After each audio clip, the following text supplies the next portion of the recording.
শুভ দুপুর বন্ধুরা, সবাই কেমন আছো আর কি করছো? আমি কিন্তু রান্না করছিলাম। রান্না করতে করতে আজকে একটা কথা মনে পড়ে গেল। আমাদের বাড়ির আজব কিছু কাহিনী তোমাদের সঙ্গে শেয়ার করব, আর আমরা কিভাবে চলি, কিভাবে কাজকর্ম করি, সেটাই অল্প কিছু তোমাদের সঙ্গে শেয়ার করব।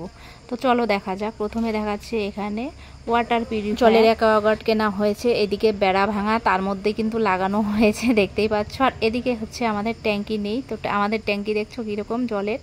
এখানে কিন্তু মোটরের পাইপ দিয়ে জল ভরে দেই, আর ওই সাদা পাইপ দিয়ে বের হয়ে যায়, আর কালোটা দিয়ে এখানে জল কিন্তু ফিল্টার হয়ে এখানে থাকে, সেটাই আমরা কিন্তু খাই। তারপরে দেখাচ্ছি ওয়াশিং মেশিন। ওয়াশিং মেশিন কিন্তু আছে আমাদের, তো প্রায় প্রতিদিন করি না, কিন্তু সপ্তাহে 1-2 দিন করা হয় ওয়াশিংয়ে, মানে ওয়াশ করে কাপড় আমরা আর কি জামা কাপড় কাচি। তো এখানেও কিন্তু মোটরের পাইপ দিয়ে জল ভরে দিই আমরা। তারপর তো জলটা ড্রেন করতে হবে, তো ড্রেন করার কলের পাড়টা আমাদের ভেসে যায়, একদম কাদা কাদা হয়ে যায়। তার জন্য আরও একটা বুদ্ধি খাটিয়েছি। দেখো আমাদের বাড়ির লোকের কত বুদ্ধি বা আমাদের বুদ্ধি।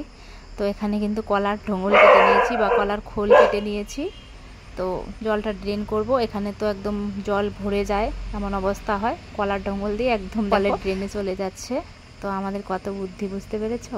তোমাদের যদি এরকম বুদ্ধি ভালো লাগে বা তোমাদের বুদ্ধির প্রয়োজন হয়, তাহলে আমাদের সঙ্গে যোগাযোগ করবে কমেন্টের মাধ্যমে। ঠিক আছে, আজকের ভিডিওটা এখানেই রাখছি। টাটা। দেখা হচ্ছে খুবই তাড়াতাড়ি অন্য আরেকটি ভিডিওর সঙ্গে। ততক্ষণের জন্য তোমরা সবাই ভালো থেকো, সুস্থ থেকো, সতর্ক থেকো।